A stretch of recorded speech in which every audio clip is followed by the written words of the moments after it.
Across the world, youth are leaving the classroom and marching in the streets to bring attention to the climate change emergency. The young people are who's gonna be the future rulers, and we're gonna be the ones that are here the longest. So I think it's important that we stand up for what we think is right and for things that we think are being overlooked, because I feel like it's kind of our responsibility. Students from around the world are striking by walking out of school to advocate for action. The biggest walkout was September 20th, 2019, with an estimated 4 million youth participating globally. In December of 2019, students marched again, and in Olympia, several hundred students stood up in class and walked out. Amazing, because you're actually, you're doing more than just saying something. You're actually getting up and doing something. Yeah, physically getting up. And what's amazing is that we're right here on our legislators' doorstep. They can hear us shouting from their offices. It's amazing. And just getting up in front of our class and watching all the students watch you is really impactful, because they can see that there are students taking charge in this climate action, so that inspires them to do the same. Yeah. Where are students learning about climate science? Internationally, social media activists and locally, the Washington Youth Climate Strike are mobilizing youth to act. Schools, too, are teaching climate science.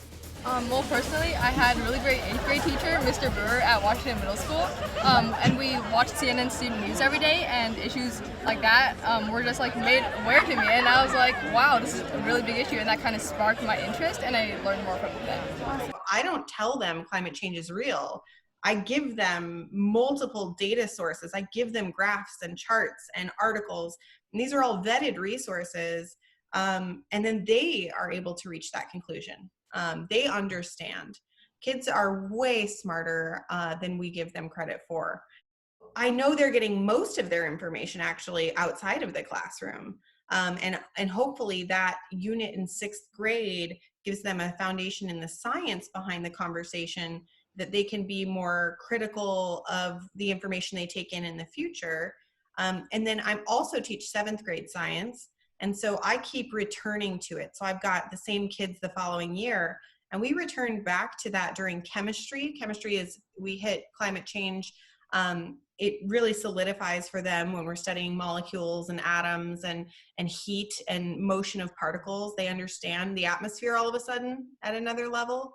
So hopefully, if their future science teachers are doing it justice, we will at least be able to provide them with a backbone where they can digest information that they're getting from other sources well, hopefully.